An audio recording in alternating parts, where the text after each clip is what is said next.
Perkenalkan, saya Nabila. Saya Nesya Putri. Saya Muhammad Ramdhani. Saya Kailana Feza. Saya Tania Emanuela. Saya Hanifah Lam'a. Oke, jadi langsung saja. Yang pertama akan dimulai dari Dani. Ganti-ganti gimana? Ya. Sini Pak. Sekarang. Oke. Yang pertama ada sistem produksi laki-laki. Secara umum, sistem produksi laki-laki dari organ yang terletak di luar dan dalam tubuh. Orang yang terletak di luar tubuh terdiri dari penis dan skrotum. Organ yang terletak di dalam tubuh terdiri dari saluran pengeluaran dan kelenjar yang menghasilkan hormon-hormon kelamin.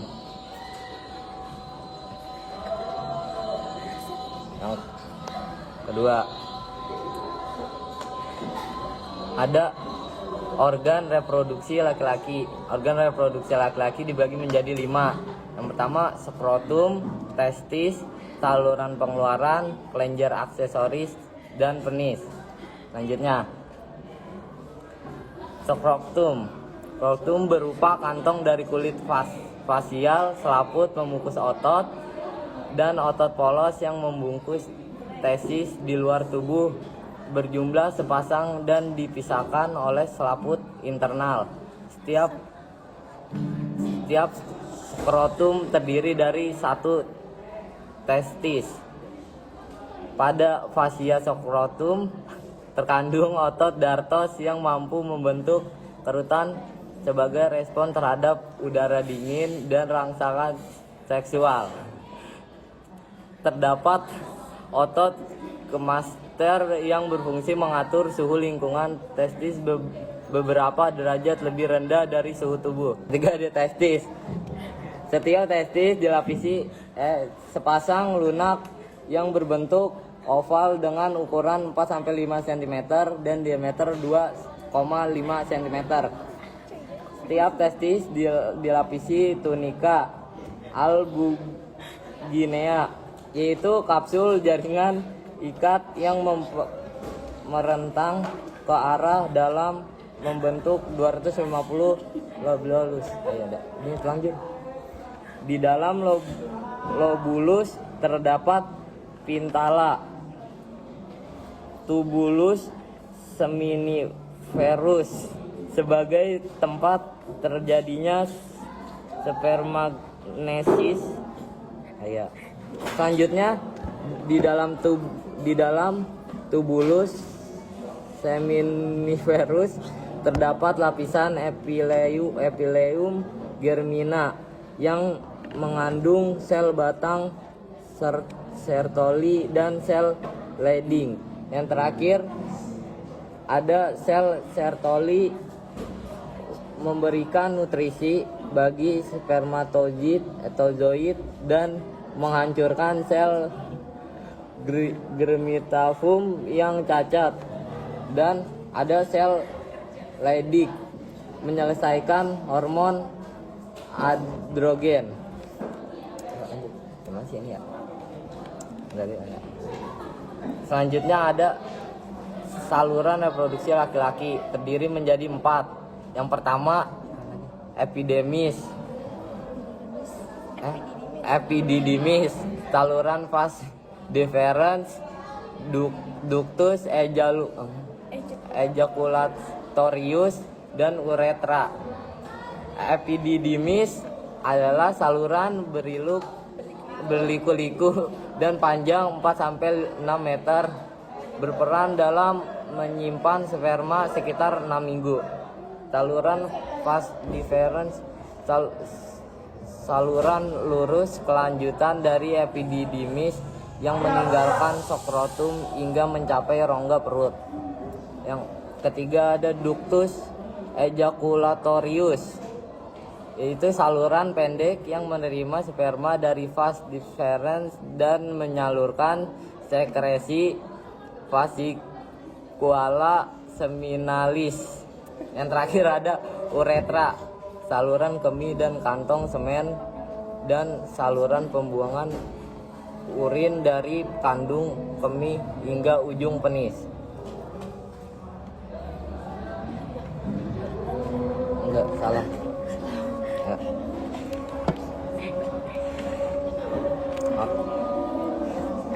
Selanjutnya ada kelenjar aksesoris, dibagi menjadi 3, vesikual, seminalis, dan kelenjar prostat dan kelenjar Cooper.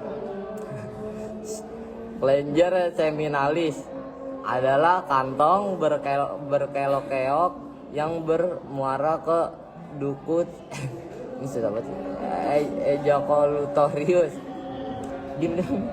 Mampu menghasilkan cairan kental yang bisa kaya akan fruktosa untuk melindungi sperma. Yang dua ada kelenjar prostat. Kelenjar prostat terletak di bagian bawah kandung kemih, menghasilkan cairan basah menyerupai susu dan bisa meningkatkan motilitas sperma. Ketiga, kelenjar Cooper, kelenjar kecil dengan ukuran dan bentuk menyerupai kacang polong yang bermuara ke uretra di penis, dapat menghasilkan cairan bersifat basah yang mengandung mukus. Oke, kita lanjut lagi. Lanjut ke penis. Organ kopulis serta pengeluaran urin dan semen, terdiri atas 3 bagian: glans penis, badan penis, dan akar penis. Glans penis mengandung ujung-ujung saraf sensoris. Bagian ini tertutup oleh lipatan kulit dan longgar prepusium atau kulup maksudnya. Dan kedua ada badan penis. Badan penis terdiri dari 3 massa jaringan, yaitu 2 corpus cavernosum dan 1 corpus spongiosum. Jika terdapat rangsangan seksual, akan terjadi ereksi akibat pengembangan jaringan. 3 ada akar penis. Pangkal tempat penis menempel pada dasar panggul badan, panjang penis, dan kepala tempat lubang uretra berada. Testis dan epididymis terletak di scrotum, digantung oleh korda spermatika. Oke, selanjutnya ulang lagi ya. Hormon reproduksi laki-laki. Oh, banyak banget ya. Terdiri dari hormon yang diproduksi laki-laki pada 3 bagian: testikular, hipofisis, hipotalamus. Testikular dibagi menjadi 4. Ya, di sini ada testosteron, androgen, dan diatosteron, inhibin, dan protein peningkat androgen. 3 ada hipofisis. 2 hipofisis. Hormon FSH yaitu dan LH, dan hormon ICSH. Ketiga ada hipotalamus. Hipotalamus adalah hormon GnRH. Dah. Selanjutnya apa lagi ya? Selanjutnya ada hormon testikular. Yang pertama ada testosteron, berfungsi untuk saat janin berperan dalam defensi saluran kelamin internal dan genitali luar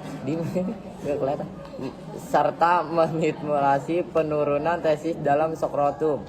Saat usia pubertas, berfungsi untuk pertumbuhan, perkembangan, dan pemeliharaan ciri-ciri seks sekunder seperti pengembangan organ genital dan peningkatan massa otot, tulang, laju metabolisme, jumlah sel darah, serta kapasitas pengikat oksigen. Yang kedua ada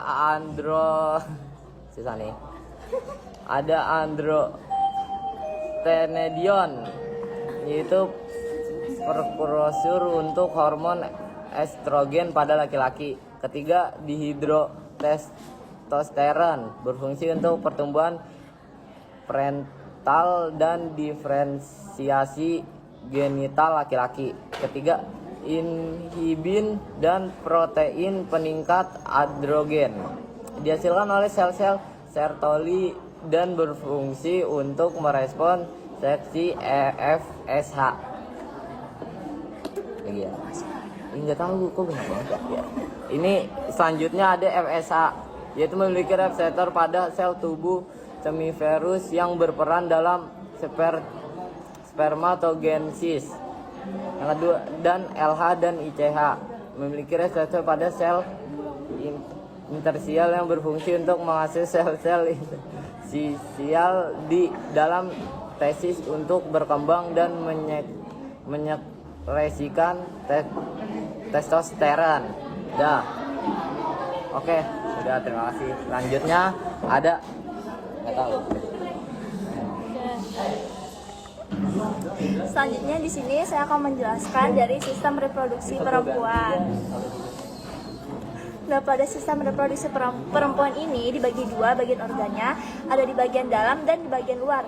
Kalau di bagian dalam ini ada tuba fallopi atau oviduk, ada uterus atau rahim, ada vagina dan ada ovarium. Sedangkan kalau di bagian luar ada vulva.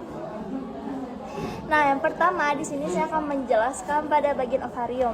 Jadi ovarium ini terletak di sisi rahim, tepatnya pada di panggul. Nah, ovarium ini adalah sepasang kelenjar kecil yang menghasilkan sel telur setiap bulannya pada masa ovulasi. Selain itu, ovarium juga menghasilkan hormon estrogen dan progesteron untuk mengatur siklus menstruasi dan mempersiapkan rahim untuk kehamilan. Yang kedua ada tuba fallopi. Nah, tuba fallopi ini terletak di antara rahim dan ovarium. Jadi, tuba fallopi ini merupakan saluran yang menghubungkan ovarium dengan rahim, dan jika ovum ini dibuahi, itu akan bergerak menuju rahim melewati tuba fallopi dan melakukan proses implantasi. Nah, yang ketiga di sini ada uterus atau rahim. Uterus ini terletak pada bagian tengah. Jadi, uterus atau rahim ini adalah termasuk organ berotot yang menjadi tempat berkembangnya zigot atau bayi pada rahim pada saat masa kehamilan. Jika tidak terjadi pembuahan, maka dinding rahim ini akan menebal luruh dan mengeluarkan darah menstruasi. Selanjutnya di sini ada vagina. Jadi vagina ini adalah saluran elastis yang menghubungkan rahim dengan bagian luar tubuh. Selain itu juga fungsi dari vagina adalah sebagai keluarnya darah menstruasi, terus juga keluarnya bayi saat proses persalinan, dan sebagai alat kopulasi atau menerima sperma. Nah, selanjutnya di sini pada bagian luar ada bagian vulva. Nah, kalau bagian vulva ini dibagi lagi menjadi 6 bagian. Yang pertama ada mons pubis. Mons pubis ini terletak di bagian atas tulang kemaluan. Nah, biasanya ditumbuhi rambut saat pubertas. Yang kedua ada labio mayora. Jadi labia mayora ini adalah lipatan kulit luar yang ukurannya lebih besar dan berlemak. Fungsinya untuk melindungi bagian dalam. Nah, kalau labia minora ini bedanya dia ini kulit lipatan bagian dalam, ukurannya lebih kecil, lebih tipis, dan dia ini lipatannya lebih kecil, lebih tipis dari labia minora. Yang keempat ada klitoris. Jadi klitoris ini adalah organ kecil yang sangat sensitif terhadap rangsangan. Letaknya ada di atas uretra. Yang kelima ada meatus uretra. Meatus uretra atau lubang kencing ini adalah lubang tempat keluarnya urin dari kandung kemih, terletak di sini.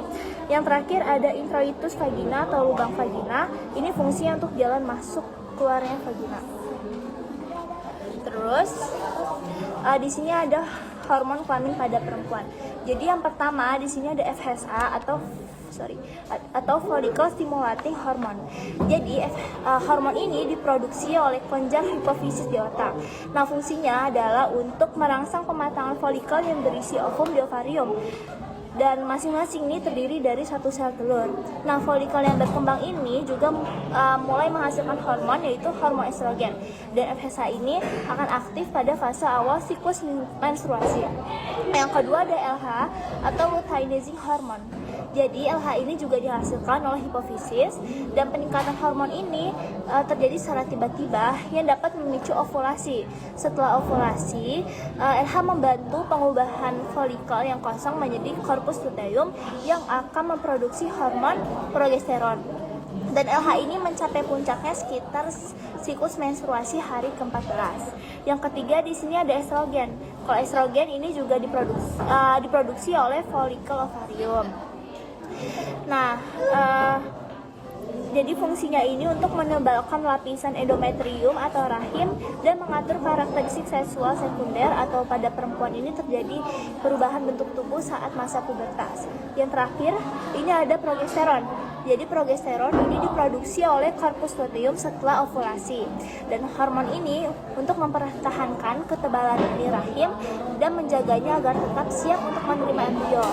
Jika tidak ada pembuahan, maka kadar progesteron menurun dan menyebabkan dinding rahim luruh menjadi darah menstruasi.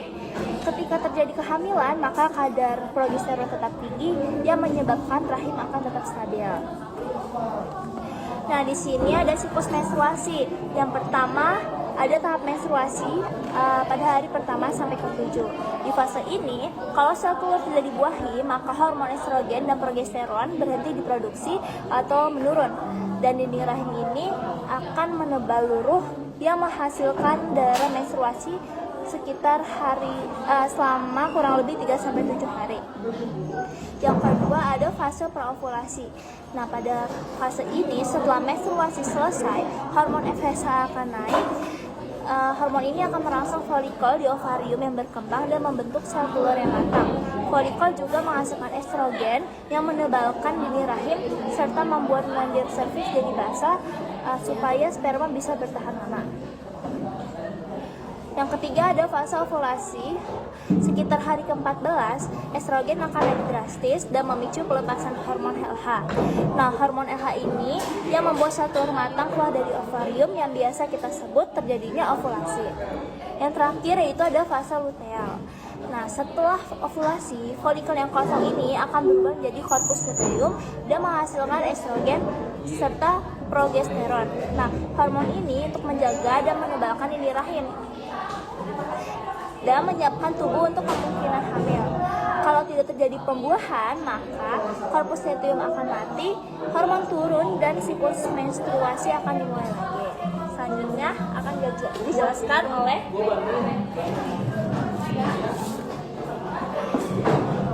Selanjutnya kita masuk ke gametogenesis atau proses pembuatan sperma dan ovum. Pertama kita akan masuk ke proses spermatogenesis atau proses pembentukan sperma. Jadi pertama-tama spermatogonium akan bermitosis membentuk spermatosit primer yang bersifat diploid. Lalu dia akan mengalami meiosis dan akan terbentuk spermatosit sekunder yang bersifat haploid. Lalu setelah itu dia akan mengalami meiosis lagi yang kedua dan membentuk spermatid. Spermatid bersifat haploid. Lalu ketika sudah matang dia akan mengalami diferensiasi yang membentuk sperma.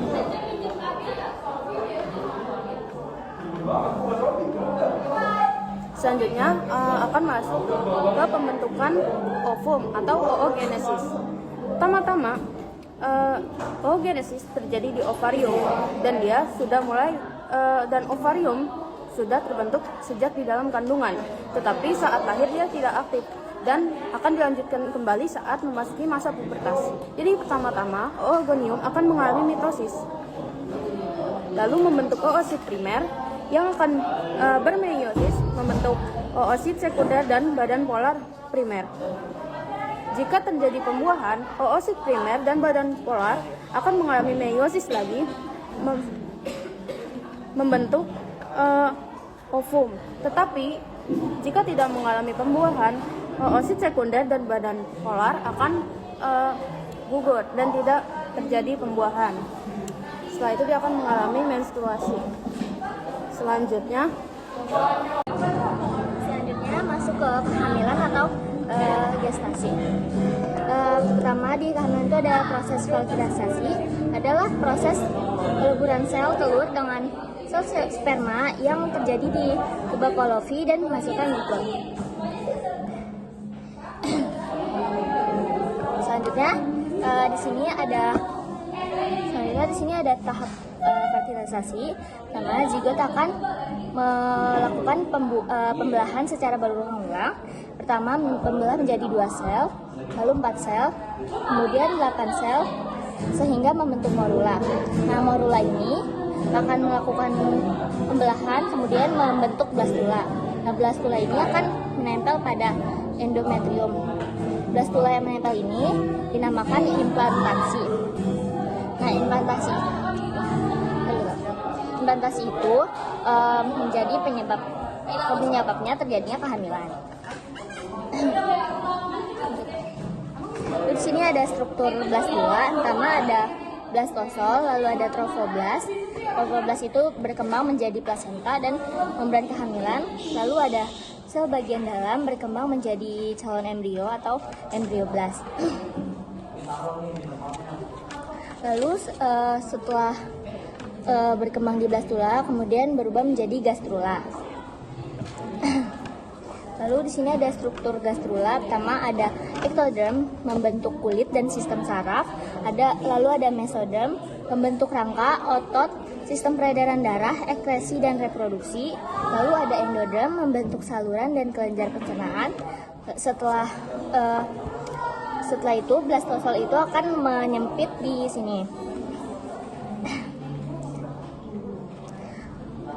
Setelah menjadi gastrula, lalu terbentuknya fetus atau janin.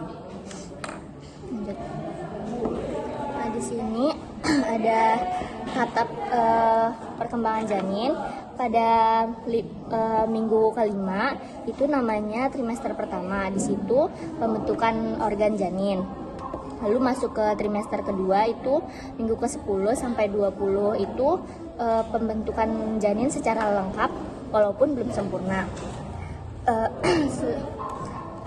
Pada usia 16 minggu di dalam rahim itu terbentuk plasenta dan tali pusar yang fungsinya menjadi penghubung darah ibu dengan janin. Lalu masuk ke trimester ketiga, itu pada usia 40 minggu terbentuk organ janin secara sempurna. Saat terjadi pembuahan menginjak hari ke-70, embrio melepaskan hormon korionik gonadotropin atau hormon HCG itu meningkat, kemudian akan menurun selama sisa kehamilan. Lalu di sini ada Assalamualaikum warahmatullahi wabarakatuh. Selamat malam Ibu. Jadi sebelumnya saya sudah membuat video, tapi sayangnya dikarenakan ada suatu kesalahan maupun kendala, video yang ada di HP Ramdhani sebelumnya telah hilang Ibu pada bagian saya dan bagian Kaila. Jadi di sini saya akan menjelaskan ulang bagian saya, yaitu teknologi reproduksi. Jadi pada teknologi reproduksi terdapat beberapa contoh-contohnya. Salah satunya itu ada inseminasi buatan atau artificial insemination. Jadi inseminasi buatan itu adalah prosedur yang melibatkan penempatan sperma yang telah disiapkan, diproses dan dikontraksesikan, lalu dipindahkan ke dalam rahim wanita, mendekati waktu dalam ovulasi.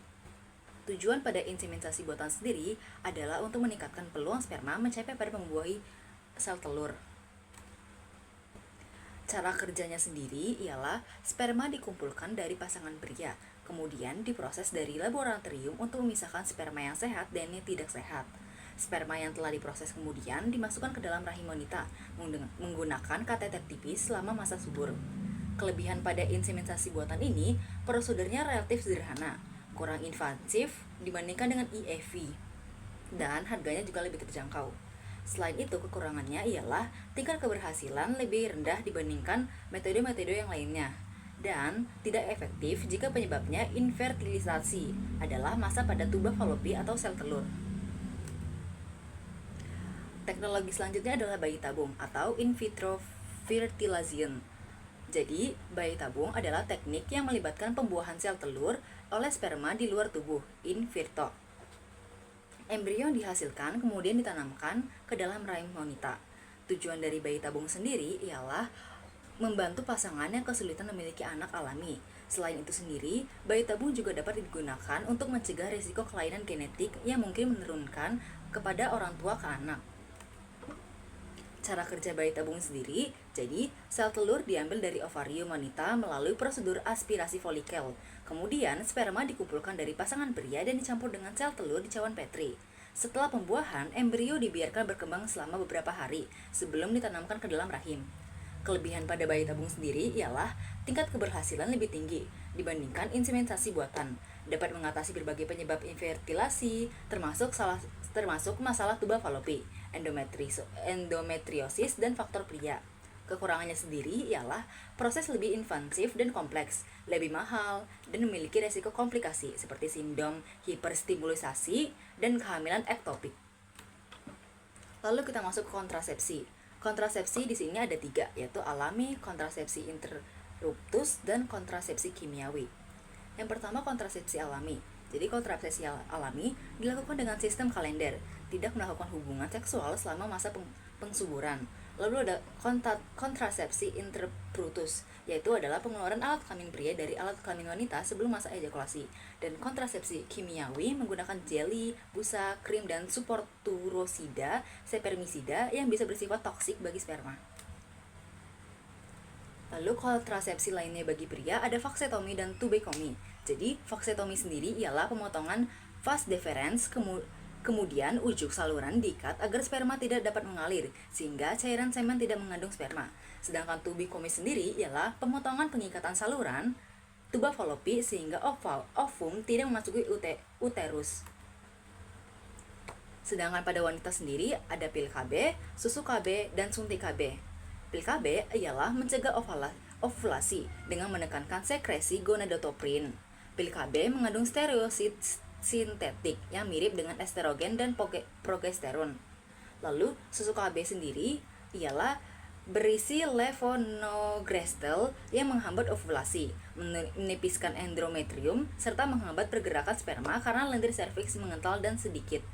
Dan suntik KB sendiri ialah mengandung depat medroprositerogen asetat atau progestin yang menghambat ovulasi dengan mengentalkan lendir serviks.